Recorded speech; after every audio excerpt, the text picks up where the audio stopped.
Journal of Discourses. Volume 9. Discourse 30.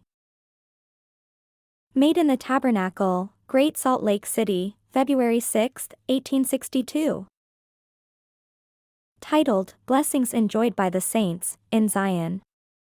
By George A. Smith. I desire to offer a few reflections that are now suggested to me by the abundant blessings which surround us.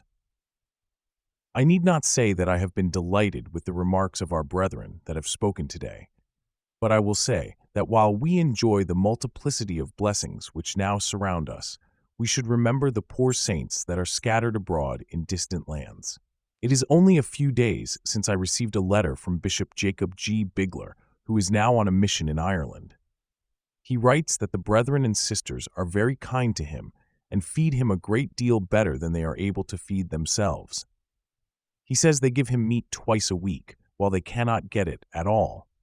And he feels thankful for the kindness manifested by the people to him under such extreme poverty, and wishes me to importune with the brethren here that they may be delivered from the poverty and bondage with which they are environed. Not long since, a letter was received in Provo from Elder William Clough, who is now laboring in Denmark. He incidentally remarked that a sister sheared 37 head of sheep to get money to pay the postage of that letter. A few days since, I received a letter from my brother John L., who is laboring in Switzerland. It is rather a hard country to labor in consequence of the oppressive laws and variety of institutions of the 22 cantons composing that confederation. He says that there are a great many of the brethren in that country who labor for 10 cents per week and their board, and there is no earthly prospect of their condition being improved. But every year, the oppressive bonds that grow upon them become tighter and tighter. I merely refer to these incidents that we may compare the situation of the saints in the Old World with our own in the fertile vales of Utah. Will we exert ourselves to relieve those brethren that are scattered abroad? We believe, ere long, that the vengeance of the Almighty will be poured out upon the inhabitants of the whole earth. Peace having been taken from the earth, men thirst for each other's destruction, and in their conflicts and destructive wars, our brethren and sisters who desire to emigrate to these peaceful vales may be overwhelmed and have to suffer with the multitude of the wicked, unless we stretch forth our hand and use our means for their deliverance.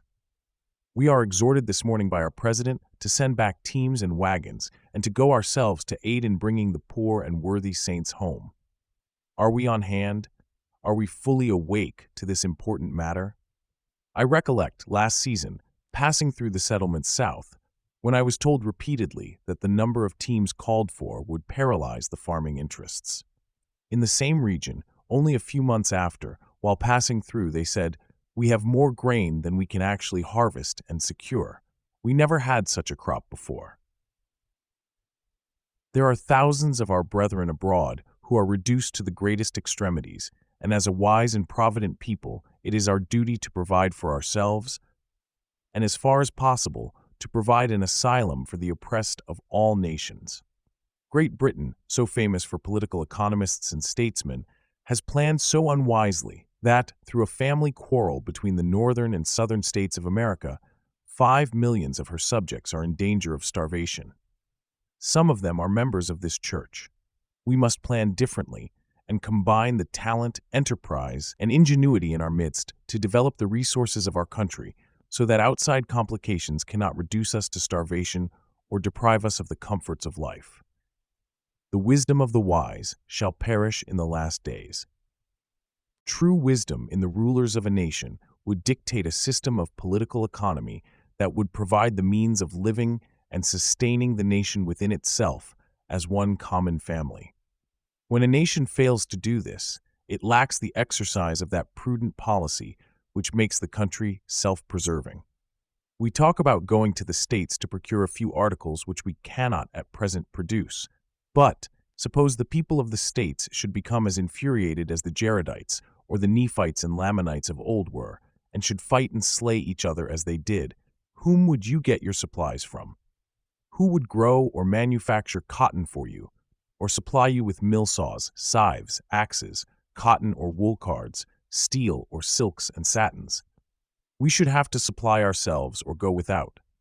Think of these things and realize that the Lord has taken peace from the earth and is suffering the wicked to slay the wicked, and that the prophet Brigham has this day blown the trumpet and warned us to prepare to supply our own wants. But, says a brother, I want to follow that business I can make the most at. I would manufacture combs, but I can make more by raising wheat. Suppose all the tradesmen in the country should do the same. What would you do? No blacksmiths, carpenters, tanners, or shoemakers, but all farmers, and farming without plows, hoes, and going barefoot would soon be the inevitable result of this policy. We must all act our part and act it prudently and wisely. I wish to add my testimony to the things you have listened to. May the blessings of God rest upon us and give unto us wisdom and ability to contribute our aid to make the people of Zion self-sustaining. Amen. You were just listening to a discourse by Elder George A. Smith. Made in the Tabernacle, Great Salt Lake City, February 6, 1862.